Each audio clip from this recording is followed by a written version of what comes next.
Salve, salve, meus amigos! Bom dia, boa tarde, boa noite, rapaziada. Vamos falar do Sport e do Bayern de Munique, do Betinha de Munique, falar desse verão errático, esse verão de caos do Bayern de Munique, que resultou aí em gastar no Nicolas Jackson. E o Sport, rapaziada, contrata Fortes e Ioannidis. Deixa o like e se inscreve no canal. Deixa o like e se inscreve no canal. É nóis. Rapaziada, preste atenção, ó. Saiu a notícia que o Max Eberl pode deixar o Bayern de Munique, ó.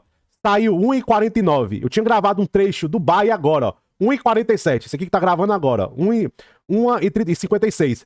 Tinha começado a gravar, ó, 1h47, tá vendo aqui, ó? Comecei a gravar e falei sobre isso, do verão errático do Bayern de Munique. 1h49 sai a notícia que o Max Eberl pode cair depois que a janela fechar. E é bem provável isso acontecer. Ele errou muito, eu gosto do Eberl. Acho que o Eberl ele vai arrumar emprego rapidinho, ou na Alemanha ou na Premier League. Mas essa janela... A reta final, não. A reta final, culpa dos caciques. Essa política aí só de empréstimo. Culpa dos caipira aí, dos caipira. Entendeu? Dos cacicão. Mas até o dia 15 de agosto, vai na conta do Max Eberl. Vai na conta dele, gente. É um belo dirigente, tem olho pra talento, mas ele errou todos os times do mercado. Todos. Ele pode sair, ele pode pedir pra sair. Você vê, saiu, ó, 13h49. Eu comecei a gravar, 13h47. Pedra cantada. Rapaziada, vamos falar do Bayern de Munique, meus amigos. Vamos falar do Betinha de Munique, que fez a contratação aí do Nicolas Jackson. Ele já tá lá em Munique pra fazer toda a parte formal, exame médico, assinar contrato, vídeo de anúncio e muito mais. Rapaziada, vamos falar sobre a janela do Bayern de Munique, né? Porque muita gente tá perguntando, se era pra comprometer assim, tanto dinheiro. Cara, no final, obviamente, se essa obrigação realmente bater, no final o Nicolas Jackson pode custar mais de 80 milhões de euros para o Bayern de Munique. Só de taxa de empréstimo, 16 milhões de euros. Fora salário e tudo mais. Aí, ó, tem uma obrigação, 65 milhões de euros ainda. O Chelsea ainda vai ter uma porcentagem de uma futura venda. Cara, de verdade, se você... Essa transação pode render, talvez, 90 milhões de euros pro Chelsea. Olha que louco. Pode render. Existe essa possibilidade no ar. Rapaziada, esse final de janela do Bayern, eu coloco a culpa nos chefões. Uli Hoeneß, Rummenigge, esses caras que ainda tratam futebol como se fosse 10, 12 anos atrás, como se o Bayern ainda segurasse todas as cartas. E não é mais assim. O futebol alemão tá pra trás já faz muito tempo. E cara, nesse processo, mesmo o futebol alemão ainda estando pra trás, o Bayern de Munique ainda é o Bayern de Munique. Mas você pode perceber que de 2, 3 anos pra cá, o número de nãos e o número de chapéus e de recusas e o número de negócios que tem muito teor desesperador, vem aumentando. Vocês já perceberam? De 2, 3 anos o Bayern de Munique vem levando muito não, muita recusa, e sendo extorquido pela Premier League, levando não, atravessado pela Premier League. Você acha que esse fenômeno de 2, 3 anos pra cá é coincidência? Não é coincidência. Gente, eu acredito muito que tem um bom jogador no Jackson. Eu não gosto muito dessa narrativa de QI de protozoário, que o jogador nasce bagre, vive bagre e morre bagre. O Nicolas Jackson, gente, ele já tem uma fama. Não adianta se ele talvez fizer 20 gols pelo Bayern de Munique, e o Bayern de Munique exercer a obrigação de compra, ele pode fazer 20 gols daqui a um ano. Se ele perder uma grande chance, ainda vai ter retardado chamando ele de bagre.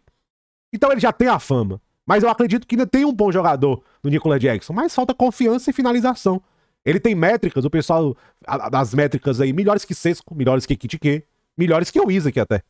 Atacar espaço, movimentação, pace, força física. O problema é que ele não converte isso em produção. E tem atacante pior do que ele que converte. Em outras métricas, né? Que produção é sempre que vai mandar. Ele é um cara que eu acho que tem muito mais cara de segundo atacante mesmo. Ele vai jogar do lado de um Harry Kane. Ele vai jogar numa companhia, num sistema que talvez favoreça ele. Mas o Nicolas Jackson é uma grande dúvida. É um enorme se. Então, um clube como o Bayern de Munique, gente, ó, a gente tá falando do Bayern de Munique, do Betinha de Munique agora, né? Não é mais Bayern de Munique, é Betinha de Munique. Um clube como o Bayern de Munique depender de vários cis, você vê que a situação mudou. E o Bayern de Munique já não manda tanto no mercado.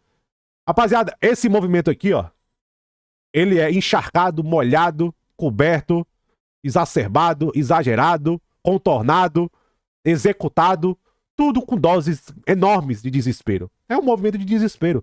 O elenco tá curto. Novamente, esse final de janela eu coloco muito na conta da diretoria lá, os chefões, os caciques. Mas o começo de janela, algumas atitudes, vai na sua conta, Max Eberl. Você perdeu todos os times do mercado.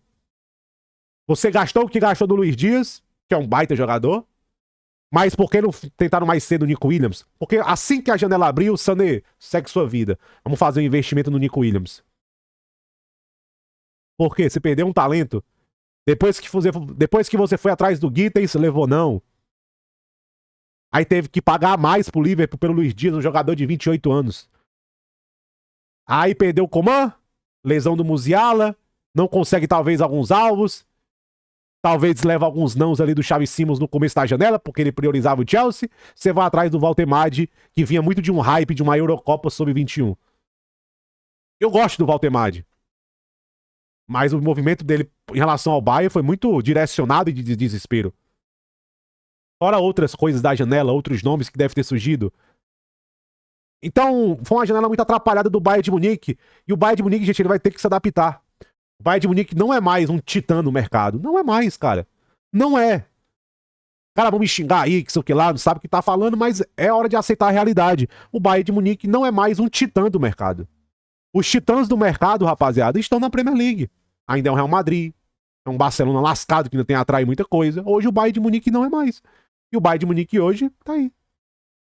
Tendo que se desesperar, gastar 80 milhões de euros num centroavante que, de qualidade hoje duvidosa, talvez ele se prove, talvez envelheça muito bem, mas o Bayern de Munique era um time que gastava essa quantidade de dinheiro em jogadores prontos. Jogadores capazes de chegar e dar impacto imediato. Isso não funciona mais. Eu acho que o Bayern de Munique tem que rever muita coisa. Ele ainda tem uma grande espinha dorsal. O Bayern de Munique, todo mundo saudável, ainda é um time candidato à Champions League. Com certeza, cara. Todo mundo saudável, Musiala, Luiz Dias, Olise, Kane, Pavlovic, Kimmich, Goretzka, Davis, Kim, Tá, o Pamecano, Laimer, Stanisic no banco, Ito. Todo mundo saudável, o Bayern de Munique é um dos melhores times do mundo ainda. Mas o efeito começou, rapaziada. O efeito começou. Já vem de 2, 3 anos. Vocês acham que a tendência é melhorar ou piorar? Vocês acham que a tendência é a Premier League ganhar mais dinheiro ou perder dinheiro? Tudo que tá acontecendo agora, rapaziada, dessas atravessadas de mercado, a tendência é piorar. Desculpa ser o cara que carrega más notícias, mas a tendência é piorar. Tamo junto. Rapaziada, vamos falar do esporte, meus amigos. Não é só o Porto e o Benfica que contrata.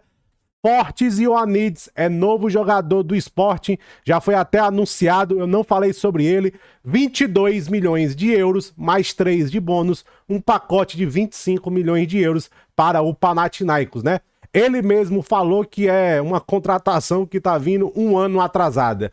Para quem não sabe, o Sporting um ano atrás tentou bastante trazer o Ioannidis para ser reserva do Gyökeres e eventualmente suceder o Gyökeres, né?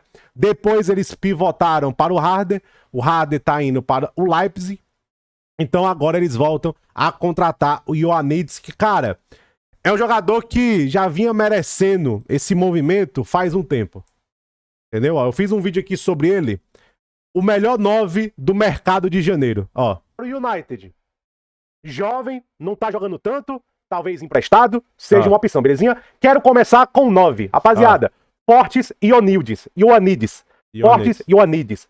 Ele tava lesionado, mas ó, tá voltando à forma. Já são aí 4 gols nos últimos 5 jogos. E rapaziada, Rubem Amorim telefonou a Ioannidis para convencer junto do Gyökeres, e quando o Gyökeres fosse vendido, já ter lá o Ioannidis no Sporting. Já era o Ioannidis. Esse vídeo aqui, rapaziada, de 7 meses atrás. Já era do plano de sucessão do Gyökeres. O Rubem Amorim conhece ele. E olha o que eu falo dele há um tempo atrás. Esse vídeo aqui é 3 meses atrás. Ioannidis, ele... BC Verso. Olha o BC Verso. Lembra demais o Raul Jimenez, antes da lesão. Exatamente, rapaziada. O Fortes Ioannidis me lembra demais o Raul Jimenez antes da lesão dele. O Jimenez, 2019, 2020, ele, o Adama Traoré, triturando, fazendo gol pelo ladrão. Quem era Ivan Toney? Quem era Isaac? Quem era, sei lá, Ebelmo, Toney? Quem era em 2019, 2020, quando o Raul Jimenez levava a liga nas costas, né, rapaziada? Eu vou falar dele. Eu falei isso no vídeo. Ele... Ioannidis, pelas características dele, pelo ponto forte dele, ele é um cara que jogaria junto com o Gyökeres se precisasse. Ele pode jogar junto do Luis Soares também. Ele tem característica de velocidade. Versátil, porque o Ioannidis, ele é muito bom atacando espaço. Muito bom atacando espaço. Por isso que o Rubem Amorim queria ele. Atacar espaços, infiltrar, verticalizar. Atacando espaço. Finaliza muito bem com as duas pernas, ele é mais destro, vai ter um golaço pela Grécia com a perna esquerda. O que me impressiona dele, gente, é que ele faz tudo muito bem. Chota com o meio de costa pro gol, de frente pro meio campo, ataca espaço. A única coisa que eu percebi dele é que às vezes ele quer dar tanto pro time que ele exagera, que às vezes ele perde o time do posicionamento, ele poderia estar muito mais agudo, virar. Exatamente, rapaziada. Ele quer tanto jogar pro time que às vezes ele perde o time ali da movimentação. Às vezes ele tipo assim, ele quer se posicionar e o posicionamento do time não ajuda muito ele. Ele às vezes é um pouco afobado, mas ele tem uma... Ele tem, como posso falar, cara? Ele tem uma movimentação inteligente visando o gol.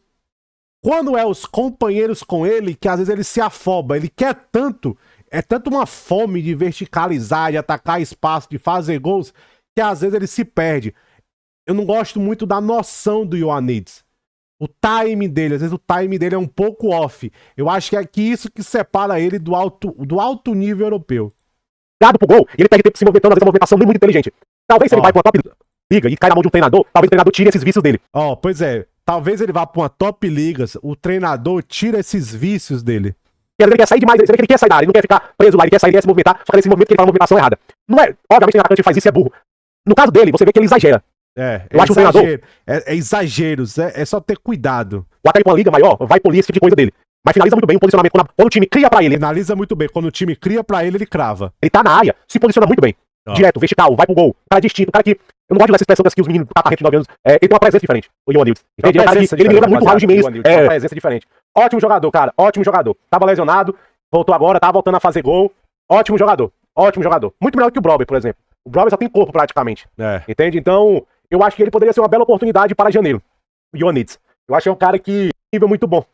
E rapaziada, no mercado de janeiro não tem tantas opções dos... Aqui eu falava muito mais do mercado de janeiro. Eu gosto do Ioannidis. O problema é esses vícios dele de movimentação, exageros coletivos.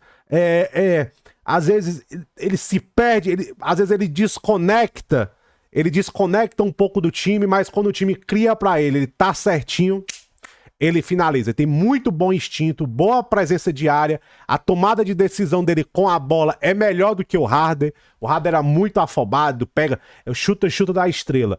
Eu acho que o Ioannidis, ele traz uma presença diferente, um cara para realmente que pode jogar do Luis Soares, que pode jogar junto, um cara que se encaixa muito bem com o Trincão. Obviamente ele é um 9, ele não é o Gyökeres que sai, que é rápido, que dribla, mas ele sabe atacar espaço muito bem. Tem uma presença boa. Eu acho que talvez demore um tempo para ele entrosar. Mas se ele entrosar e o treinador tirar alguns vícios dele, eu acho que o Sporting tem um cara aí que, se for titular, entrega 15 gols no ano. Se ele for titular e entrosar com a rapaziada, eu acho que ele entrega 15 gols no ano. Tamo junto.